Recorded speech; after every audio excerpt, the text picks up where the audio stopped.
Martha Karua could not have been identified by William Ruto because she is in Oka, and just that alone, Oka is in Azimio, it ain't gonna work. I've already argued that she cannot be the pick of Azimio. One, because she went to the Supreme Court to oppose BBI, and if she had not been thrown out by the Supreme Court as an amishi, she would still be arguing her case. Number two, because she decided to make herself a center of power in Mount Kenya by forming the Mount Kenya Unity Forum, and power is jealous. So that is settled.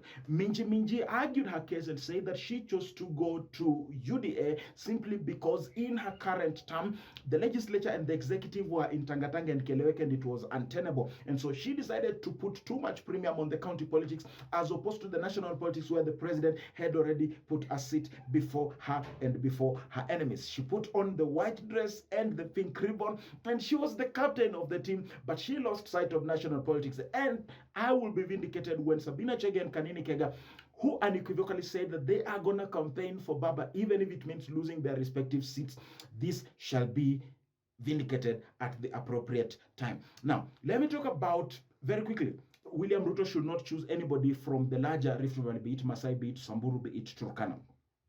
Even if he chooses a Mount Kenya person, the country is much more ready for a Luo Kikuyu combination as opposed to a Kalenjin Kikuyu combination. Either way, it will work against him. But let's talk about the elephant in the room, which is Musalia Mudavadi. Now, you need to understand one thing.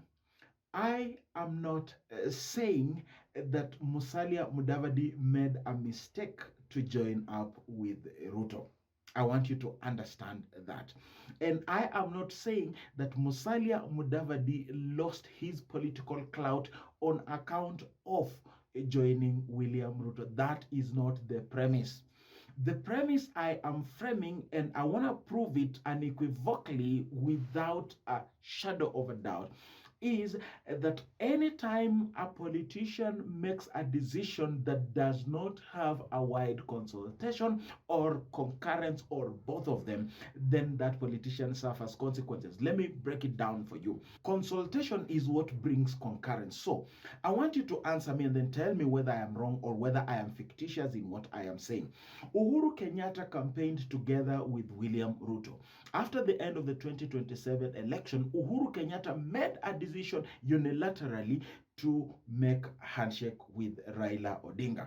Now, it was not unilaterally, there was some form of consultation because William Ruto says that the president consulted him, but William Ruto did not concur with that particular decision. What were the consequences of that political decision? Uhuru Kenyatta lost William Ruto and the constituency that William Ruto represents. Fact or fiction? Fact. Number two, Raila Odinga, the enigma, the father of politics, decided to go into the handshake without preliminarily being in concurrence or even consultation with the NASA principals, namely Kalonzo Moses Wetangula and Musalia Mudavadi. What was the outcome? The outcome is that Raila Odinga actually lost Kalonzo, lost Musalia Mudavadi, lost Wetangula and the constituency that they represent. Fact or fiction? So, ladies and gentlemen, why do you want Musalia Mudavadi to apply himself in the same manner that Uhuru Kenyatta applied himself, that Raila Odinga applied himself, and not face the consequences of his political estate? Musalia Mudavadi also made a unilateral move to go to UDA to join William Ruto, and that was not the problem. The problem that it is a decision that was made without discussion, consultation, and concurrence. There was no congruence on that particular decision. So why should Musalia Mudavadi not face similar consequences like the consequences that Uhuru Kenyatta fell to and the consequences that Raila Odinga fell to? It therefore follows, scientifically processed and mathematically processed, that Musalia Mudavadi would also and indeed lost his constituency on account of making a decision that was not properly consulted and there was no congruence with his political estate. What is the difference here between those two political enigmas and Musalia Mudavadi?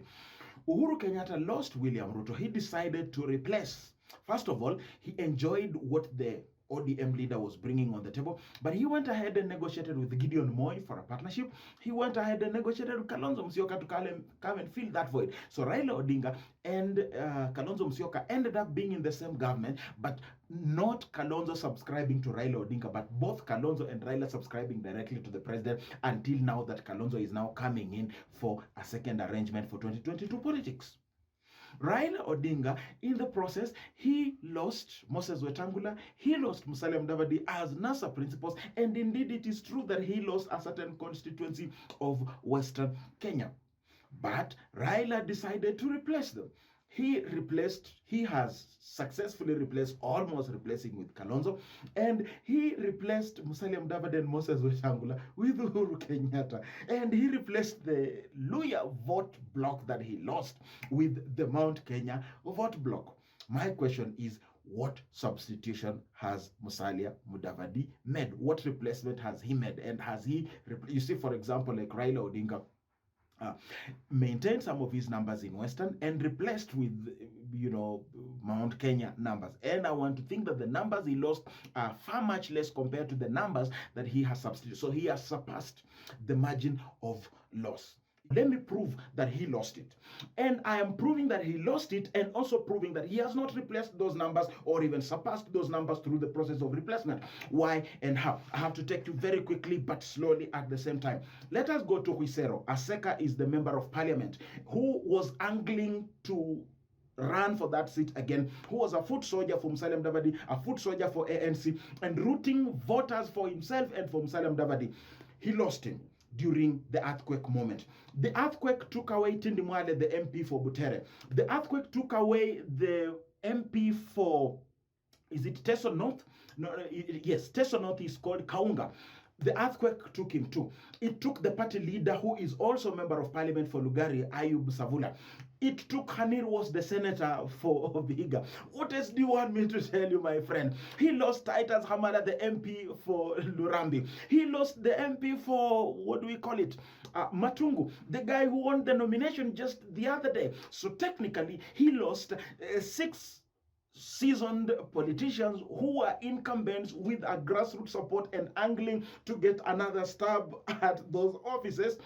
You cannot tell me that those numbers do not matter. I will ask you, who remained?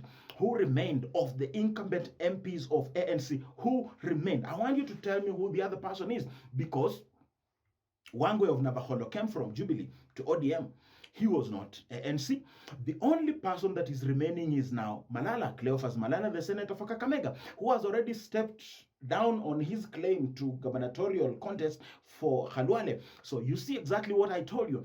ANC wanted to get Kakamega gubernatorial seat. Now they have lost it already to Khalwale, who is a UDA. And this formula will keep shaping itself and happening again and again, particularly in Western. The end result being that whatever seats that William Ruto will get in Western Kenya, he will get more than Musalia, and Musalia would now have a much lower pedestal than he had before he went to William Ruto, which looks exactly like what he did in 2002 when he went to Kanu, that he benefited himself, elevated himself to become a billboard for Uhuru Kenyatta and Moi. Now he has made himself another billboard where William Ruto can advertise himself, but it adds no value to him. There are those who think that Musalia Mudavadi has brought more votes to William Ruto, but I say no. He has not brought votes to William Ruto.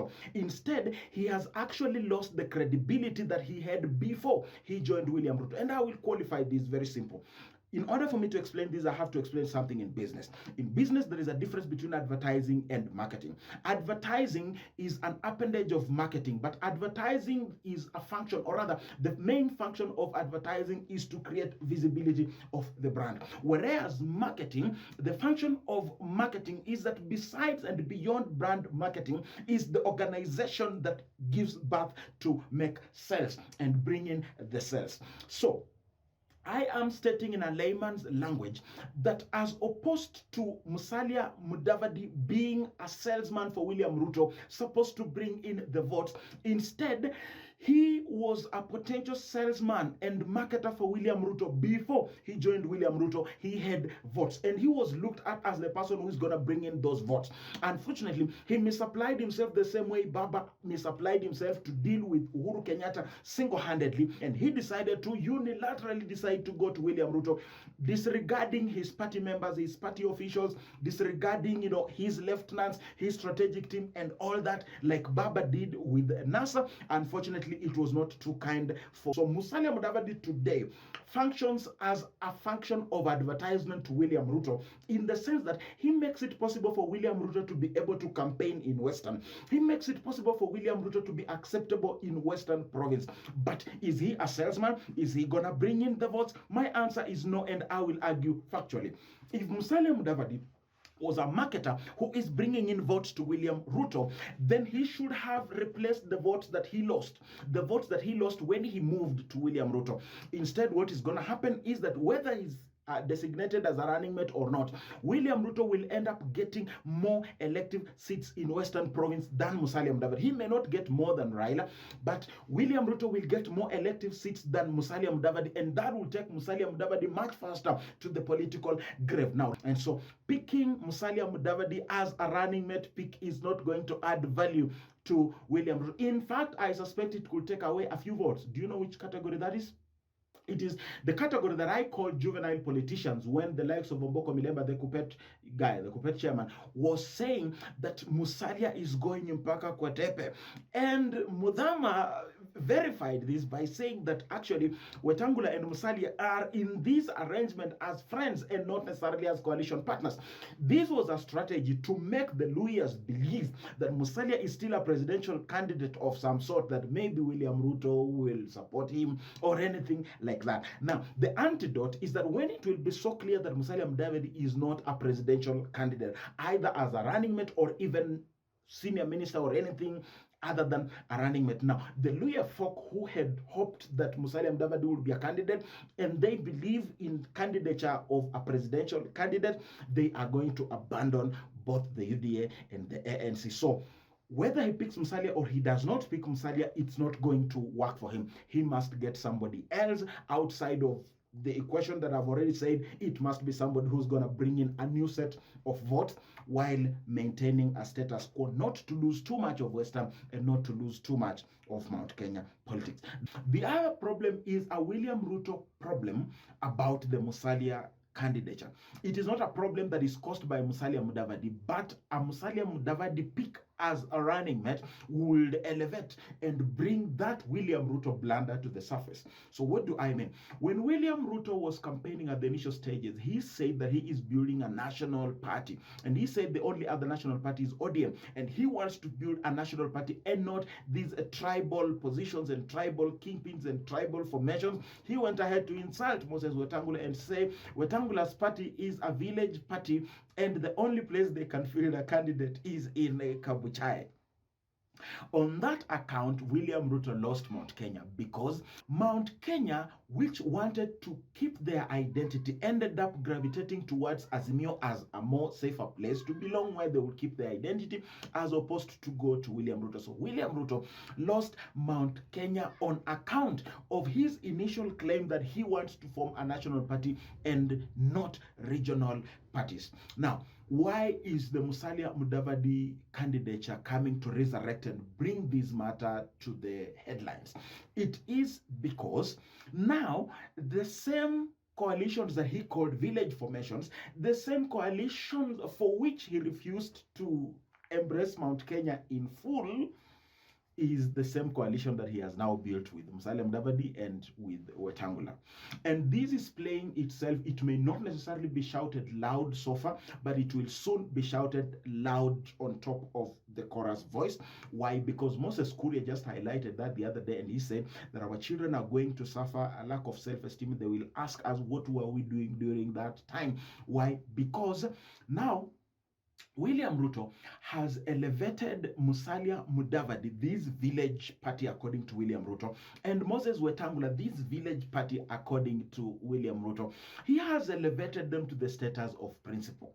to the extent that the Mount Kenya fellows, the Rigathi Gachagwas, the Kimani Ichung'was, the Ndindi Nyoros, the Alice Wahome, the Aisha Jumwa, and all these other fellows who have been loud, the Ketu Waruguru, who have been very loud, and like they were home. The home was theirs.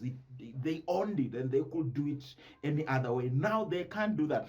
They have been relegated to the periphery to the extent that there exist principals in town. And the principals are Ruto, Wetangula, and Musalia Mudavadi. All posters going to events, wherever it is, these principles are now being put on the posters as principles. So my argument here is the elevation of these regional kingpins to the status of principles, yet Mount Kenya did not come in with a kingpin. Are you following that? If they had built a kingpin, then they would be having a principal in UDM. But because they aligned to the philosophy, this philosophy has been shortchanged, and the rules of the game have been changed midway the game.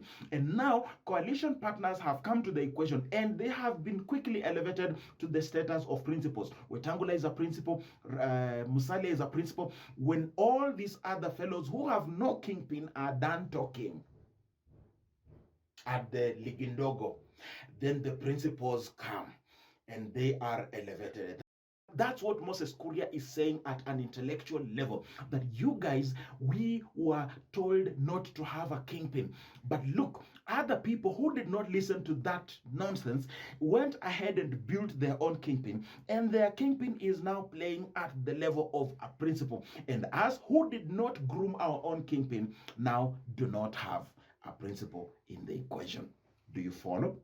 Then this discontentment, this anger that I'm talking about, this kind of manipulation whereby the goalposts were changed in the middle of the game is going to boil one day at a time, and they will just need one little thing to spark the fire. By the way, unfortunately, even when William Ruto goes places, when he's going to coast, the posters have Hassan Omar, the former senator of Kakamega, has Aisha Jumwa as kingpin. They're not really at the level of principal, but yes, they appear on the poster in addition to the two lawyers of Wetangula and Musalia and William Ruto. And when they go to Western, they do the same. I want you to show me one poster where William Ruto has been to Mount Kenya, and he has been there in the recent past, this month included, but the posters come with William Ruto and the two principals from Western Kenya. There's no kingpin from Mount Kenya. And he comes and says, I am your father. That is what is going to bite William Ruto, even upon appointing Musalia Mudavadi as a candidate. So he has zero option. He must stay away from Mount Kenya to play safe, to run away from the Kalenjin Kikuyu card, even though Mount Kenya has supported him. And that decision will still make some Mount Kenya go to Azimio. So whatever decisions William Ruto make, they are going to bite him wrongly, because the strategic plan and the foundations were laid the wrong way. If he chooses Musalia Mudavadi, I have explained too much. It is the biggest content in this particular footage. He cannot go for a Rift Valley, the larger Rift Valley. He has to get a new candidate. Who is that candidate? This throws the spanner in the works, and he can't fix that. But if he comes to me, I can fix who that candidate is and give reason, give logically processed premises to a conclusive conclusion as to what that's going to be. You cannot get this kind of rich, deep thinking insights except from the showstopper. Subscribe to Mr. Leopard TV and keep getting this kind of stuff. I hope William Ruto will actually find reason to pay me for this.